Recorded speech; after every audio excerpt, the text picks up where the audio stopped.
We tend to treat imagination as magic, either you have it or you don't. William James offers a more practical view. Imagination is the recombination of materials already present in the stream of consciousness. The mind does not create from nothing. It selects, rearranges, exaggerates, and fits pieces until a new pattern works. This makes imagination trainable. If I improve what enters the stream, how attention moves, and how fragments are stored and retrieved, I improve what can be made from them. James links imagination to attention and habit. Attention is the gate that chooses which elements enter working play: lines, colors, phrases, facts, memories, feelings. Habit is the set of grooves that make certain associations easy and others unlikely.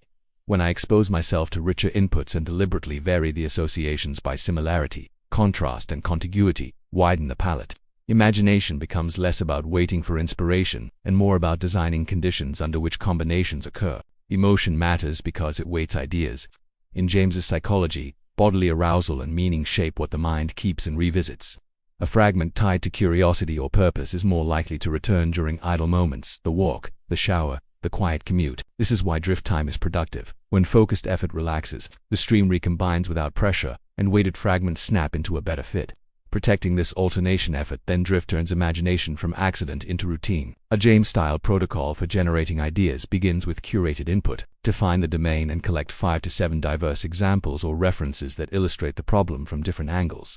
Spend 10 calm minutes observing features and naming relations: what belongs with what contrasts with what sequence keeps appearing. Then perform structured recombination. Force 3 rounds where you combine one element from set A with one constraint from set B and one audience need from set C. Do not judge during generation.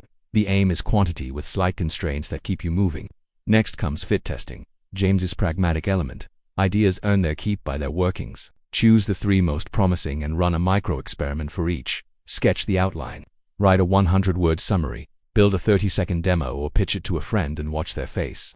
Ask what fruits appear: clarity, excitement, usefulness, and refine only those that show life. This loop respects experience first, concept second. Use imagination deliberately in study and work. When learning, close the book and recreate the concept in your own words, then invent a fresh example that would still fit the definition. This enforces recombination rather than copy. In product or business decisions, rotate lenses: user benefit, technical constraint, and ethical consequence.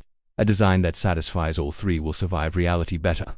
To keep the stream fertile, build small daily practices. Maintain a parts bin, a single note where you drop lines, observations, questions, and sketches. Schedule input walks without audio, letting the mind wander and return with unforced links. Capture sparks immediately, because the stream moves on quickly. Set creative sprints of 12 to 20 minutes where the only rule is to produce variants, not to evaluate. Close each session with a 1-line trace: what worked, what blocked, what to try next, so tomorrow begins where today ended. Common traps have kind fixes.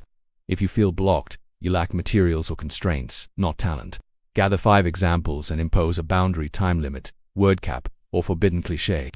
If perfection stalls you, separate generation from judgment by time: create now, evaluate after a walk. If ideas repeat, change, input different authors, disciplines, textures, and change state: posture, breath, lighting to shake the grooves. If anxiety rises, downshift physiology first. Attention widens the field where combinations occur. James's promise is encouraging. Imagination is not a rare gift but a practice. Curate inputs, vary associations, alternate effort with drift, and test for fruits. Over time, the grooves change, connections appear faster, fit is easier to sense, and the distance from first spark to useful outcome shrinks. You won't control when the best ideas arrive, but you will raise the odds that they visit. Recognize them when they do, and give them a clear path into action.